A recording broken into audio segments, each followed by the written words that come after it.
¿Listo? ¿Se ve ahí? Sí, se ve bien.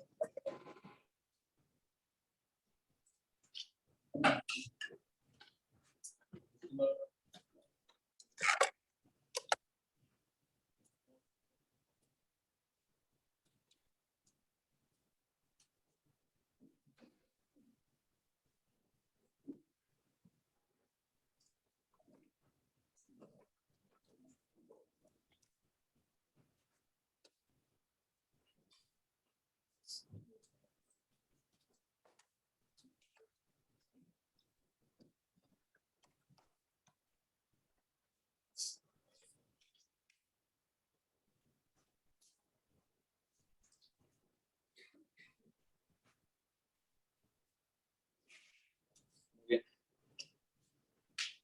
Vamos a empezar con el tema de pancreatitis, un tema que seguramente ya hemos... Sí, cuando guste. Buenos días a todos. Hola, buenos días, doctora. Alexis, casi no se te escucha.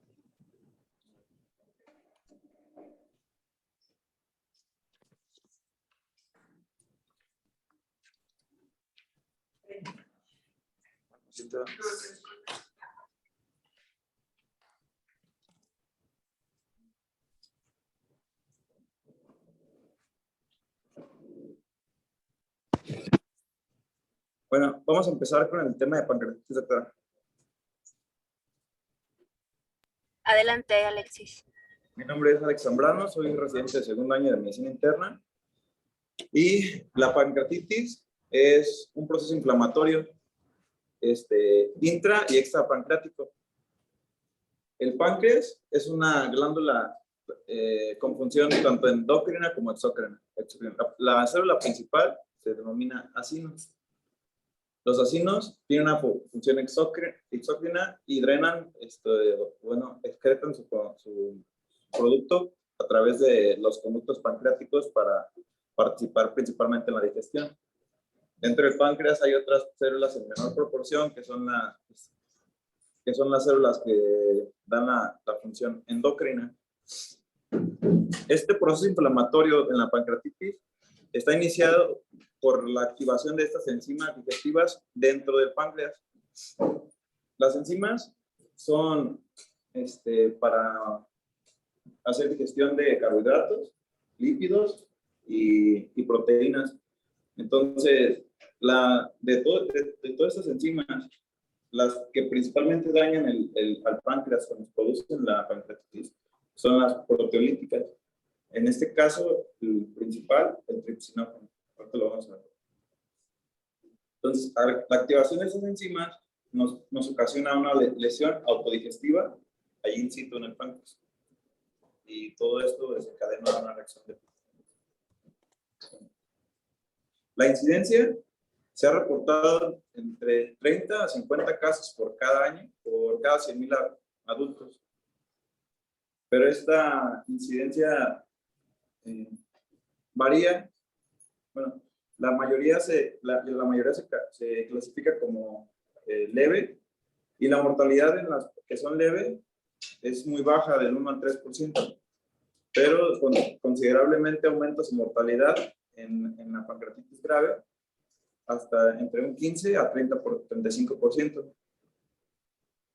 Dentro de las graves, en la necrosis, cuando hay necrosis, la mortalidad es aproximadamente el 19.8%, pero cuando esta está infectada, la mortalidad aumenta a 35.2%.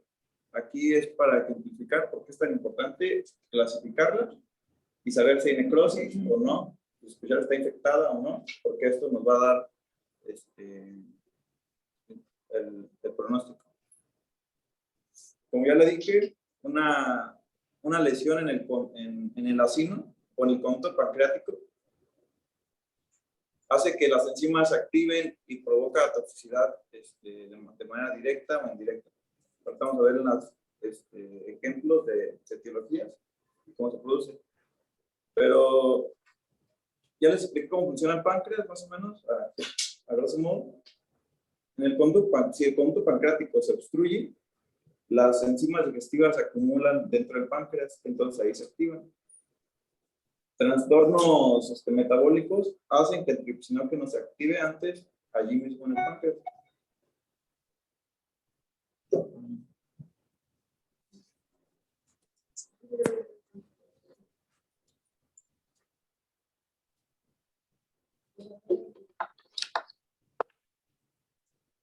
Las técnicas de tiempo en el proyecto.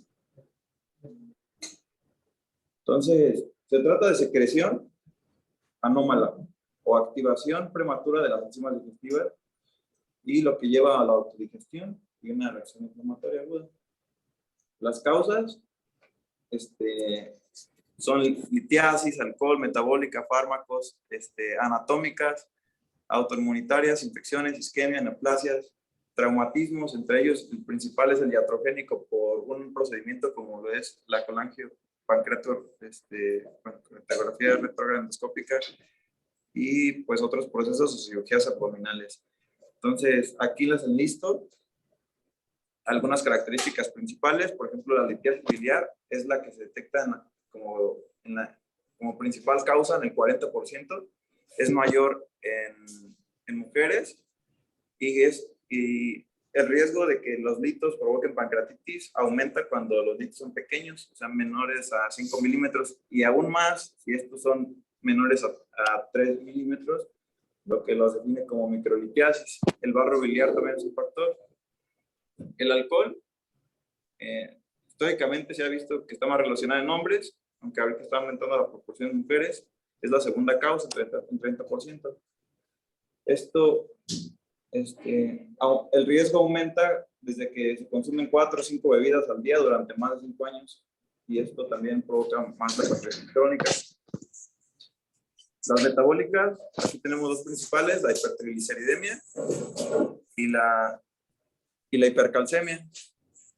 Dentro de la hipertrigliceridemia se asocia triglicéridos mayor a 1000. Tener esta cantidad de triglicéridos no es normal, o sea, casi siempre está relacionado con hiperlipidemia familiar tipo 1 o tipo 4, que son las que se asocian con triglicéridos altos.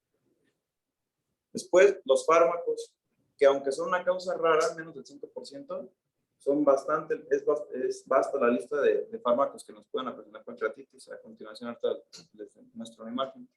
Anatómica, bueno, dije que el conducto esté obstruido, o no drene adecuadamente las enzimas, forma parte de la fisipato. Tenemos páncreas divisum, anular, quistes o disfunción del esfínter de Oddi. Autoinmunitaria, aquí hay un tipo familiar que hay que sospechar cuando el paciente, principalmente cuando el paciente es joven, menos de 20 años, y no hay otro factor de riesgo como los que ya mencioné antes. Hay muchas infecciones que nos pueden también provocar, por ejemplo, las parasitosis como Ascariasis. La patogenia es obstructivo. El Ascaris migra por el conducto, por el colédoco, se mete al pancreático y obstruye. Esto aumenta más el riesgo en mujeres y más cuando están y se relaciona más con el ciclo menstrual, porque la progesterona dilata el esfínter de Oddi y permite que más fácilmente las caries migren, a diferencia de los hombres. Y pues también la isquemia, o sea que se lesiona directamente por disminución del aporte sanguíneo, por choque, vasculitis o émbolos de colesterol, trombos. También neoplasias, o sea, principalmente en pacientes mayores de 40 años, los tumores pueden ser una causa, ya sean tumores pancreáticos o extrínsecos que compriman la secreción del páncreas. También, bueno, dentro de los tumores, las metástasis también lo tenemos. La CEPRE se ha relacionado el 5%. El riesgo de que la CEPRE produzca pancreatitis disminuye con la indicación de indometacina y puede disminuir además los síntomas porque es un AINE. Y las postraumáticas como le dije, una cirugía abdominal o un traumatismo abdominal. Aquí están, esto lo van a ver en todos lados donde ven la pancreatitis, las principales causas, litiasis, alcohol, triglicéridos, hipercalcemia, CEPRE, nunca falta.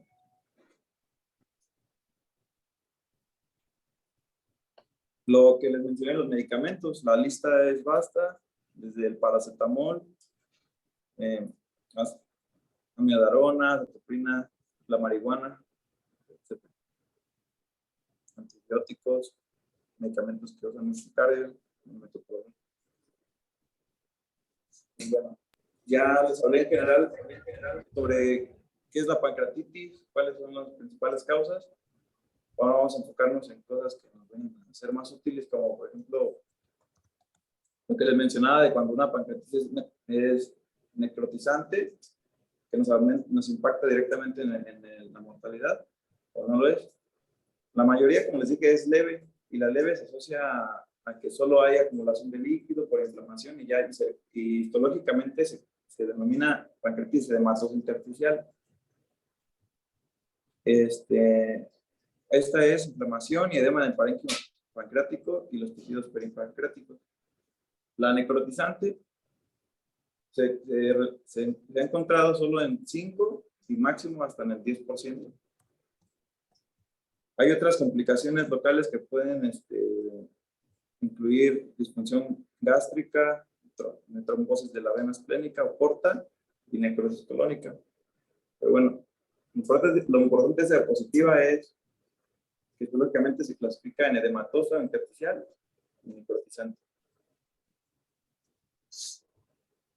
Las manifestaciones clínicas son dolor en epigastrio, que irradia en el cinturón hacia la espalda. Es lo clásico. El dolor puede ser principalmente en epigastrio o en hipocondrio izquierdo en el 90%. La irradiación se presenta en el 50%. 10% de los pacientes puede presentarse sin dolor, especialmente por uso de analgésicos, esteroides, inmunosupresión, o que el paciente se encontraba ya en estado de alteración de su estado mental, en la unidad de cuidados intensivos, posoperado, etc. Otros síntomas acompañantes principales es náusea y vómito en el 90%, alteración de la sensibilidad abdominal, aumento de la defensa, disminución del peristaltismo e ictericia. Ictericia principalmente en los cuadros obstructivos por litiasis. Tenemos dos fases principales, una que es la inicial, que dura menos de una semana, donde puede ocurrir la respuesta inflamatoria más severa, que nos lleva a un síndrome de respuesta inflamatoria sistémica o fallo orgánico. Y la tardía, después de una semana, donde vamos a encontrar principalmente las complicaciones locales, que tradicionalmente se describen en las tomografías. Y bueno, el diagnóstico se hace con 2 de 3 criterios. Los criterios son clínicos, laboratorio e imagen. Con que nosotros tengamos 2 de esos 3, ya tenemos el diagnóstico. El puro criterio clínico más laboratorio nos da el diagnóstico en 80%, ya que de manera inicial la tomografía no suele ser útil. Bueno, en cuanto al clínico, se trata del dolor, como ya lo describí, que sea en epigastrio y que irradie, que puede estar acompañado de otros síntomas, pero principalmente con el dolor. Por laboratorio, es lipasa o amilasa más de 3 veces el límite superior normal. Y estudios de imagen como ultrasonido, tomografía o resonancia magnética que compruebe que hay pancreatitis. Nada más de nuevo, ¿cuáles son las características del dolor? Que es persistente, lacinante, transcriptivo. La exploración que se pueden encontrar el signo de Cullen y Gray Turner, que son como equimosis en el abdomen. El Cullen es una equimosis periumbilical y el Gray Turner en los flancos. Entonces ahí está, son como signos secundarios de hemorragia y de dónde provienen aquí se los dejo. Por laboratorio, ya les dije que con la amilasa y la lipasa hacemos el diagnóstico, pero su elevación o el nivel que tengan de elevación no ha correlacionado con gravedad. La amilasa y la lipasa se comportan de diferente manera en cuanto a cuál se eleva más rápido, cuál dura más tiempo. La amilasa se eleva en horas, pero se normaliza antes que la lipasa. Se normaliza en 3 a 5 días. Y la amilasa es menos específica que la lipasa. La amilasa se produce en glándulas salivales, en intestino delgado, en ovario, en tejido adiposo y en músculos esqueléticos. Por eso podemos tener falsas elevaciones con algún proceso abdominal o de las glándulas salivales, cuando hay acidosis, cuando hay disminución del filtrado glomerular o la macroamilasemia. Y los falsos negativos se producen 20% de las pancreatitis por alcohol y 50% en la hipertrigliceridemia. Por eso ha demostrado que la lipasa es mejor. Sus ventajas es que tiene una vida media más prolongada. Aunque tarda un poquito más en elevarse, su vida media dura más. Y cuando tenemos más de 3 veces el límite superior normal, tiene una sensibilidad y especificidad del 99%. Niveles mayores a 10,000 tienen un valor predictivo positivo. Nada más este valor, sin la clínica, del 80% para que el diagnóstico sea biliar y un valor predictivo negativo de 99% para el consumo de alcohol. También tiene falsos positivos, como es insuficiencia renal, otros procesos abdominales, como cetoacidosis diabética. Dentro de los procesos abdominales será la colicistitis, la obstrucción intestinal. Lo más importante es eso que ya les dije, amilasa y lipasa. Pero les voy a comentar de otros marcadores, por ejemplo, el tripsinógeno. El tripsinógeno se puede medir en concentraciones urinarias. Este aumenta en pocas horas y disminuye en aproximadamente 3 días. Se puede medir mediante tira reactiva de tripsinógeno 2 con una sensibilidad de 82 y una especificidad de 94%. No es útil porque la amilasa es más accesible y ya vimos que su sensibilidad y especificidad es mayor. Después tenemos a la proteína C reactiva. Esta, como único marcador de gravedad, ha sido el más estudiado. Por eso es por lo que se considera como gold estándar para evaluación de la gravedad. El corte es a partir de 110 miligramos sobre el litro, y con esto tenemos una sensibilidad de 38-61%, especificidad del 89 a 90%. Como digo, es un rendimiento bajo, pero es de los que más he estudiado. Un aumento absoluto de una cifra basal de 90 miligramos sobre litro tiene un valor predictivo positivo de 95.6% para predecir que va a tener un cuadro grave. Y bueno, los niveles máximos se alcanzan a las 48 horas o 72. Tenemos otros parámetros por laboratorio que nos pueden ayudar a predecir cuando ya tenemos cuando ese tipo necrotizante generalmente es grave, si esta está infectada o se va a infectar. Y es cuando el BUN está arriba de 20, el hematocrito arriba de 44, o hay un aumento de DHL, y aquí sí es útil la procalcitonina. Perdón, ahí el desorden, pero ahora el tercer criterio, que es la imagen, aquí tenemos diferentes opciones. Como primera, y el que siempre debemos considerar, es en la ecografía. La ecografía no es muy mala para ver el páncreas, y principalmente porque delante del páncreas tenemos los intestinos que son vísceras huecas que contienen aire y van a disminuir el rendimiento para nosotros ver el tejido del páncreas. Se puede ver y se pueden encontrar complicaciones por ultrasonido, pero el ultrasonido no pedimos por eso. No, hay que recordar que la primera causa es biliar, por litos. Entonces, primero se descarta que sea biliar para continuar con el abordaje. Si nosotros sospechamos porque tiene ictericia, porque tiene factores de riesgo, etcétera, no sé, que es biliar y la ecografía no lo detectó, nosotros con eso podemos justificar por nuestra sospecha de que es biliar, hacer una resonancia magnética. Pero bueno, después la tomografía abdominal, ahora este es mejor estudio para ver el páncreas, pero sin embargo no se usa de forma inicial.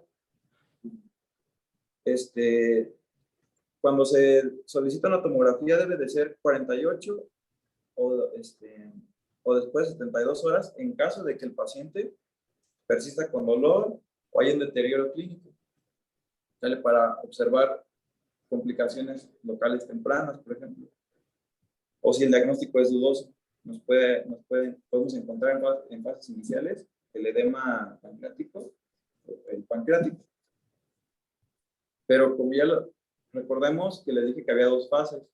La primera fase, que era la inicial, que prácticamente fue respuesta inflamatoria, y la segunda fase, que era después de la semana, donde vamos a encontrar las complicaciones locales. Entonces, la tomografía tiene mayor rendimiento o nos apoya más en la fase tardía. Entonces, después tenemos, como dije, la resonancia magnética, pero también la CEPRE, que nos puede detectar necrosis, evaluar litiasis en caso de que no lo hayamos detectado, y disrupción ductal. La ecografía endoscópica también puede ser útil, especialmente en enfermedad biliar oculta, en microlitiasis. En los pacientes que tienen más de 40 años, que se presentan con pancreatitis, puede ser la pancreatitis la manifestación de un tumor. Entonces, aquí si no tenemos una causa clara, podemos solicitar una resonancia magnética o el ultrasonido endoscópico, ya que el tumor hay que detectar. Bueno, la gravedad, la mayoría es leve, 80%. La gravedad se va a definir como disfunción orgánica. Y ya si es moderado o grave, ya no depende de cuántas disfunciones haya, que si está moribundo o no, sino del tiempo de esta disfunción. Entonces, la insuficiencia orgánica puede ser respiratoria, circulatoria, puede haber, la gravedad también se define como complicaciones sistémicas, como necrosis pancreática, colecciones, obstrucción de salida gástrica y las trombosis que ya mencioné. En la leve, que es el 80%, aquí, como le dije, no hay ni insuficiencias orgánicas ni complicaciones. Y la mortalidad es baja. La moderada, hay cualquiera de las dos, complicaciones o insuficiencias orgánicas, pero no persiste más de 48 horas, al contrario que en la grave, donde sí lo hace. Atlanta, bueno, la revisión del 2012 de Atlanta es la que nos define actualmente estos grados de severidad. Se las dejo. Otras escalas de severidad serían la de Marshall, donde un score igual o mayor de 2 nos define falla orgánica. Bueno, para hablar sobre el pronóstico, tenemos también podemos valernos de varias escalas, como es las clásicas de Ranson y Apache, o la de VISAP.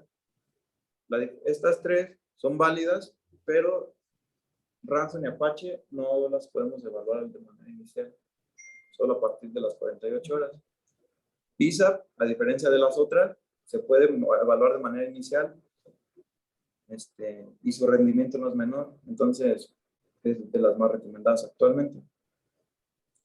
Ransom y Apache predicen gravedad, pero su valor predictivo pues, positivo es bajo. Y BISAP no es inferior y se puede de manera inicial evalúa 5 puntos. El BUN, el estado mental, la respuesta inflamatoria sistémica, la edad y la presencia o no de derrame pleural.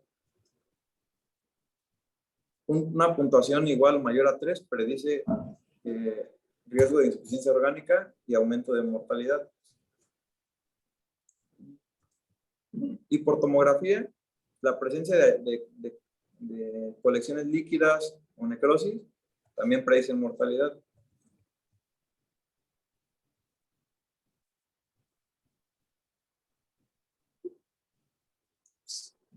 Bueno, los puntos de corte de los que acabo de mencionar, Ransom, un puntaje igual o mayor a 3, y Apache con un puntaje igual o mayor a 8. Con el BISAP, igual o mayor a 2. Ya, los tips que les pasé de esto.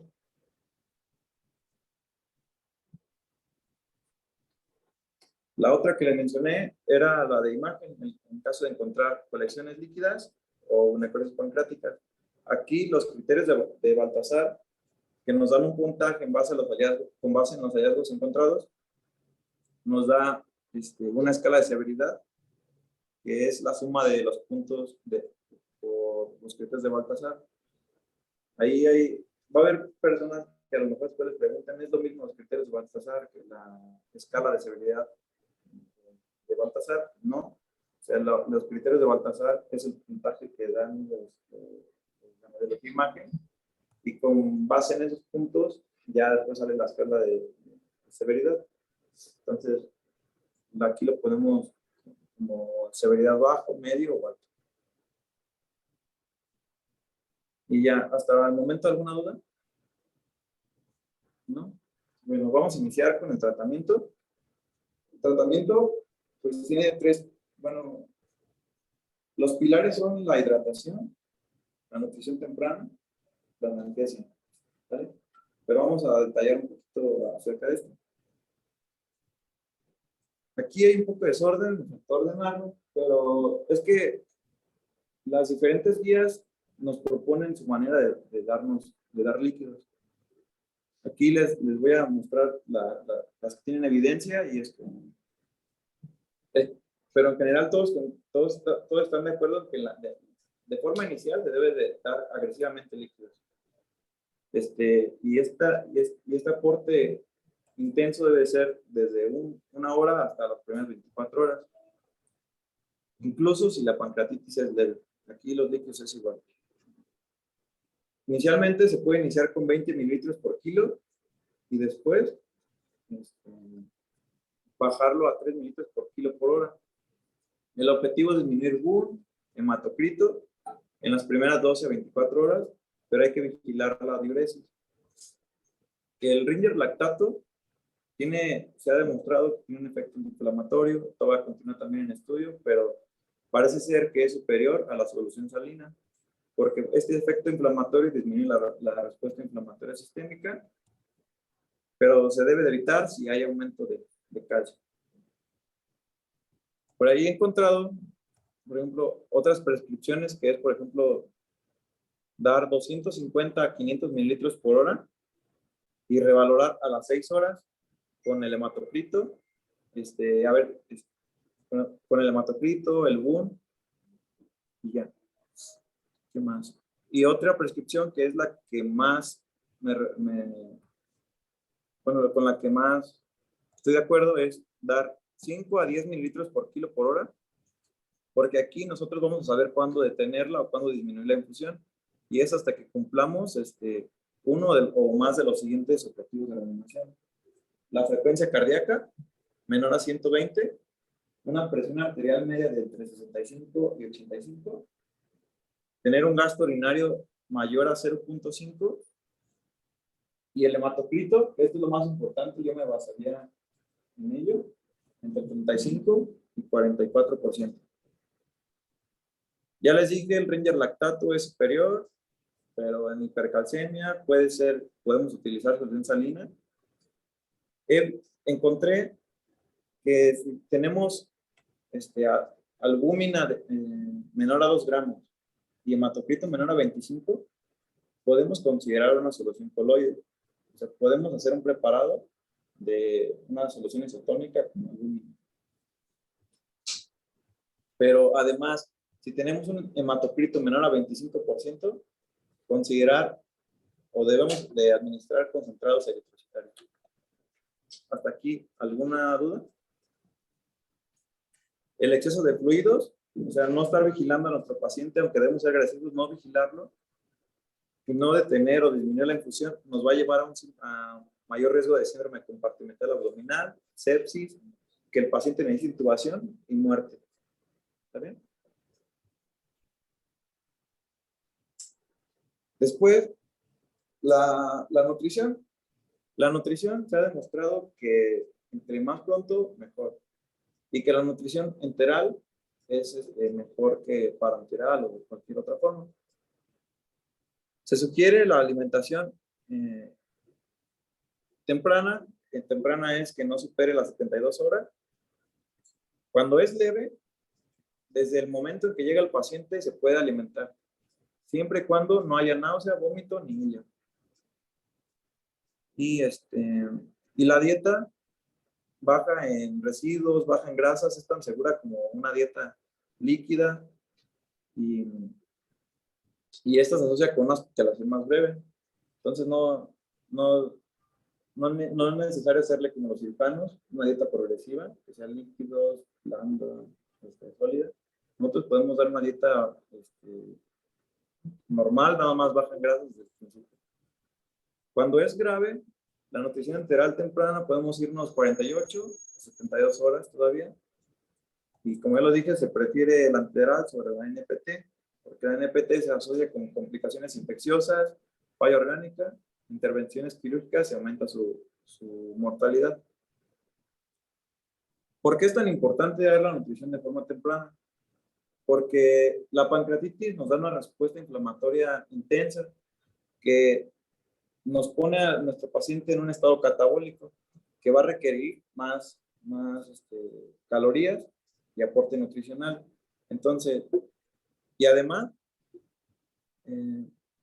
la perfusión vascular intestinal mejora con la alimentación. Entonces, una nutrición temprana va a mitigar esos efectos, como es la pérdida de calórica, aumenta el flujo sanguíneo esplácnico y estimula la motilidad intestinal. Otro pilar, la analgesia. En la analgesia van a encontrar el uso de paracetamol, el uso de AINES. Dentro de los AINES se ha demostrado también que el uso de COX-2 también sirve. Y los opiáceos. Pero la verdad es que con los opiáceos se ha tenido mejor respuesta. Entonces, si el dolor es importante, no debemos dudar en dar opiáceos. Dentro de los diferentes grupos que mencioné, aquí pongo ejemplos. Podemos usar fentanilo, endometacina, ibuprofeno, diclofenaco, el celecoxib, un COX-2, aunque no fue el que participó en los estudios originales, pero puede usar. Y en pacientes refractarios a analgesia, con lo que ya mencioné, se puede considerar la analgesia epidural. Realmente controlar el dolor es muy importante en estos pacientes. Ya después, bueno, ¿hasta ahorita alguna duda? Hidratación, nutrición, analgesia. En la pancreatitis biliar, cuando hay un líquido que está obstruyendo ahí el conducto, hay que quitar ese líquido. Incluso hay que hacer esfinterotomía, pero eso lo decide ahí el endoscopista en el momento. Si hay colangitis, sepsis, sí. También un predictor de que resulten beneficios de estos es encontrar una bilis total mayor o igual a 5. Pero cuando la enfermedad es leve, se puede pues, vigilar para ver si el hito se mueve y hacer, pero siempre hacer cuando es biliar, hacer una colecistectomía durante la hospitalización para disminuir la recurrencia. No, el paciente va a volver con pancreatitis. Solamente hay que posponer la cirugía cuando esta es necrosante hasta que la inflamación mejore y disminuyan las colecciones líquidas. Cuando hay hipertrigliceridemia, pues hay que disminuir los niveles de triglicéridos. Tener mayor a 1000 es muy riesgoso. Ahí está completamente indicado el uso de fibratos. Pero también podemos usar insulina.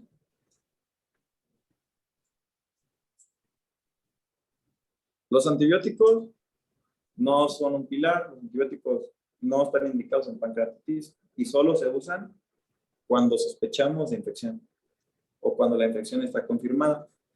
Ante una sospecha de infección, como ya les había incluido algunos marcadores, como es la elevación del BUN, la presencia de procalcitonina y así, y que por imagen veamos que hay, por tomografía, que hay necrosis, podemos nosotros con eso solicitar un aspirado por aguja fina. Y entonces esta muestra llevarla a estudiograma y así, para guiar mejor nuestro tratamiento. Los antibióticos recomendados son piperacilina, tazobactam, quinodonas, carbapenémicos y el metronidazol. El metronidazol no que se deja solo, se hace en combinación con otros. De estos, los carbapenémicos son los que tienen mejor penetrancia en el tejido pancreático y por este factor es por lo que se puede recomendar en pacientes críticos enfermos. Pero todos estos medicamentos son válidos.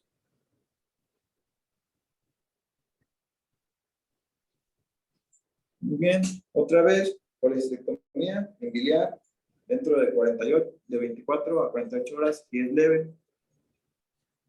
Y en caso de tener las complicaciones líquidas, podemos tardarnos un poquito más hasta que estas mejoren.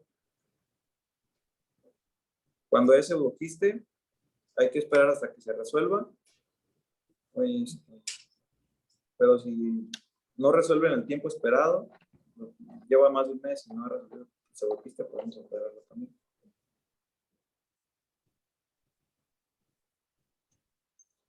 Hay otras terapias que están todavía en fases preclínicas, pero por eso no las mencionaré, nada más dejo aquí esta diapositiva.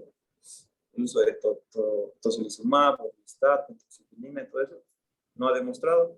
Aquí, por ejemplo, ya les adelanté sobre el Ringer lactato, pero porque ya se está usando, entonces justificar su uso. Muy bien, las complicaciones, ya les comenté, son locales o sistémicas.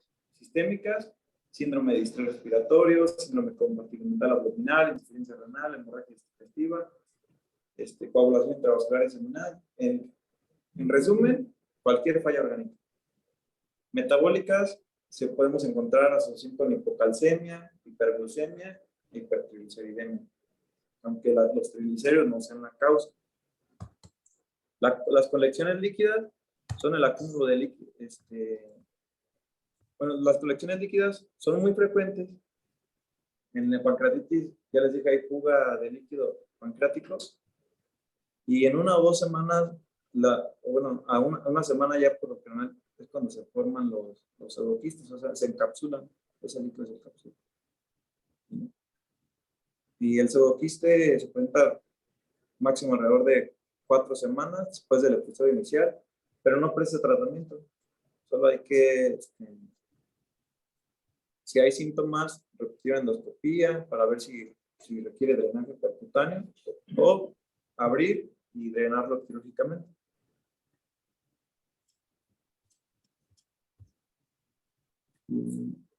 Y ya entonces, la necrosis pancreática, hay que discernir entre si está infectado o no para nosotros dar antibióticos. Incluso se puede considerar necrosectomía, hacer una cirugía y retirar tejido necrótico. Las secuelas es, como secuelas podemos tener episodios recurrentes. La pancreatitis aguda, los episodios recurrentes se presentan más en enfermedad biliar, pues por eso hay que hacer la colestectomía. También otra secuela puede ser por esa pancreatitis crónica. El principal factor para ello es que tengamos múltiples pancreatitis agudas y que sean por alcohol. Y el desarrollo de insuficiencia endocrina o exócrina por el daño a las células pulmonares o a las células, a los islotes endocrinos. Los factores de riesgo para desarrollar una pancreatitis crónica incluyen que sea recurrente, el tabaquismo, la nefrosis pancreática y que sea alcohólica. Y la insuficiencia pancreática exócrina se desarrolla en hasta el 35% de las pancreatitis crónicas. Los factores más importantes, otra vez, que sea alcohólica y que haya sido una pancreatitis grave o causante.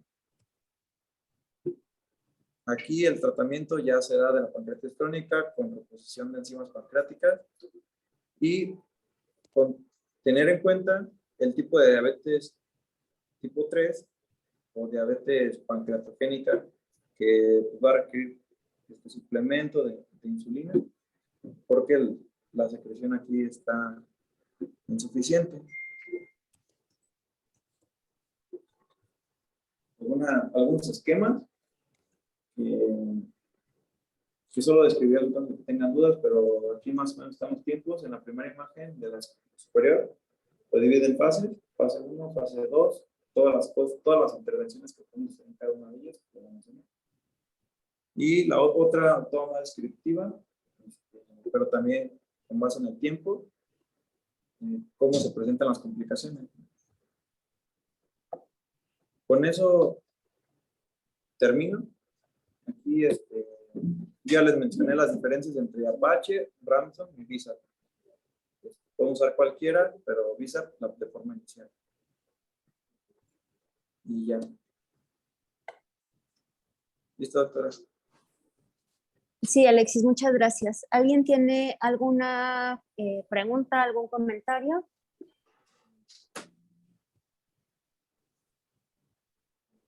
Bueno, ok. Entonces, la causa más frecuente, biliar. Cuadro clínico. Siempre son las tres cosas. El dolor que sea típico, que vaya asociado con la elevación de las enzimas. Ya lo dijiste, se prefiere lipasa sobre amilasa y esto pues porque hay otros sitios de producción de amilasa. Entonces, tiene mayor especificidad. Entonces, alteración por estudio de imagen. Si lo mencionaste, no se recomienda un estudio de imagen antes de 24 horas porque, bueno, pues podemos no tener los cambios esperados por ser las primeras horas y a lo mejor pues esto nos confunda un poco. Si encontramos elevaciones aisladas de amilasa, sin un cuadro clínico, sin alteraciones por imagen, bueno, pues hay que buscar otra razón de esa elevación. Eso es en cuanto al diagnóstico. No sé, ya abordaste muy bien todo lo de los marcadores. ¿Qué sería diagnóstico? Tratamiento, bueno, pues yo creo que es de lo más importante, bueno, valorar con las escalas de severidad para poder decir, bueno, con qué paciente vamos a tener o tiene más riesgo de complicarse, porque con estos pacientes, bueno, habrá que ser mucho más cuidadosos o vigilarlos más, ¿no? Con respecto al tratamiento, bueno, pues la base es la hidratación, ya lo explicaste muy bien. Tratar de definir cuáles son las causas. En el caso, dentro de las causas, pues ya dijimos cuál es la más frecuente y después alcohol, dislipidemia o elevación de triglicéridos, que es más de 1000 cuando hay un riesgo. Y en pacientes, algo que vemos muy frecuente, sobre todo en pacientes que están con quimioterapia, bueno, pues es Borrelia asparaginasa. Ya también, o sea, sí son muchas causas de fármacos, pero sí quise mencionarles en particular porque bueno, pues ustedes sí tienen allá un servicio de oncología dentro de la propia unidad, entonces pues no, es muy probable que en algún punto les toque evaluar a un paciente con este antecedente. Pacientes jóvenes con pancreatitis de repetición, que ya se descartó la causa biliar, no toman alcohol, bueno, pues hay que pensar en esto, ya lo tienes aquí en esta diapositiva, alteraciones estructurales, ¿no? Como páncreas divisum. En el caso de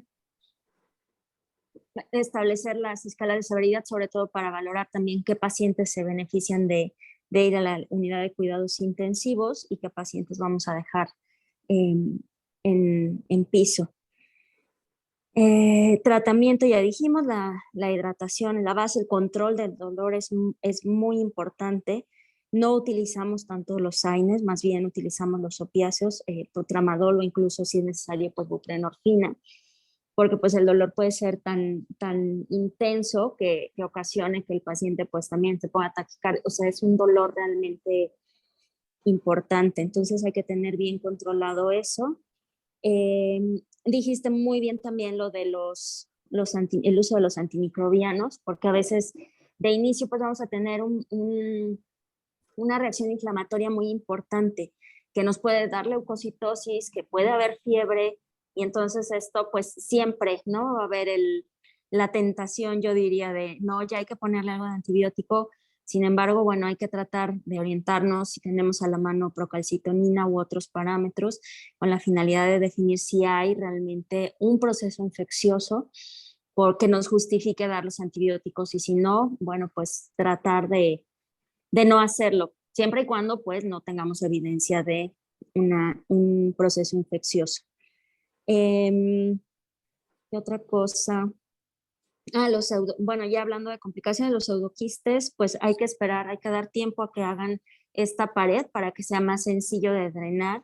Incluso una vez que a lo mejor ya pasó el tiempo, no desapareció, ya se formó bien la pared del pseudoquiste, pero no tiene ninguna complicación, que generalmente lo que ocurre son datos de obstrucción, comprime el estómago o a nivel del píloro, y entonces los pacientes tienen dolor cuando comen o vomitan o saciedad temprana, ¿no? Entonces, eso es lo que más nos va a guiar para definir si vamos a ser más intensos con o mandar a un paciente ya para tratamiento, que puede ser, y actualmente se prefiere que sea endoscópico, drenaje transgástrico, ¿no? Se puede hacer por ultrasonido endoscópico, entonces se prefiere, son buenos los resultados, es menos invasivo, ¿no? Menos mórbido para los pacientes, sobre todo porque pues, en ocasiones tienen alguna otra patología que pueda hacer que se compliquen en una cirugía, que es una cirugía pues grande.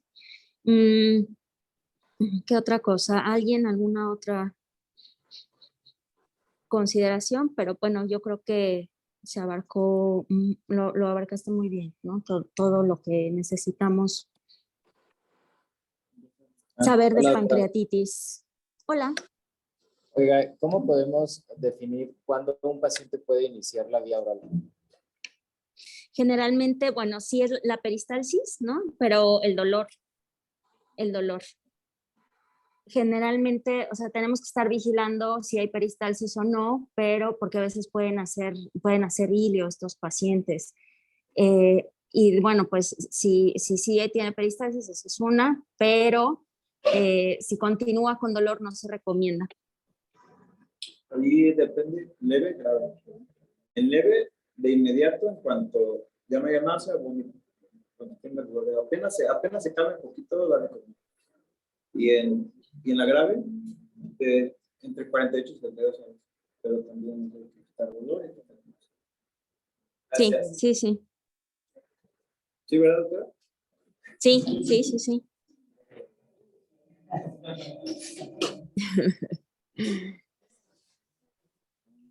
Yo tengo otra duda, doctora. Buenos días.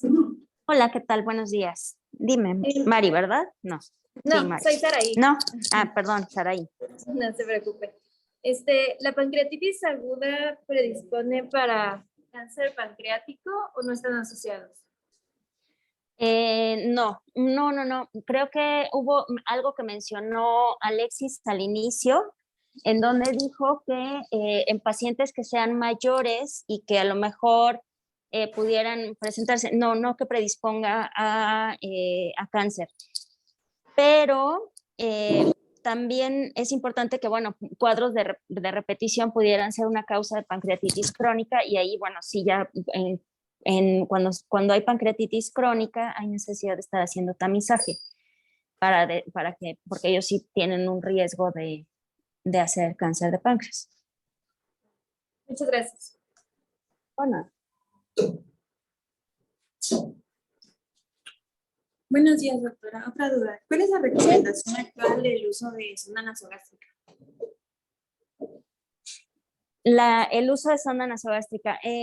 Podríamos beneficiar a los pacientes que tengan ilio, y ellos pudieran beneficiarse probablemente de esto. Sí, o sea, el beneficio de temprana es de 72 horas. Si no quitaste por completo náusea, si no quitaste náusea y vómito, pero ya estás en 48, cerca de las 72 horas, hay que iniciar la forma temprana, porque le va mejor.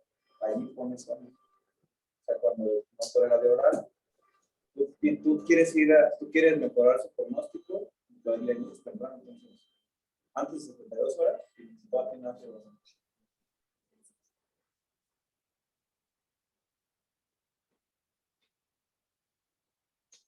¿Alguien más? ¿No? Bueno, es todo por hoy, doctora, creo. Ok, bueno, pues muchas gracias. Esta es nuestra última clase. Gracias por la invitación. Me dio mucho gusto estar con ustedes. Nos vemos pronto. Gusto nuestro, doctora. Gracias.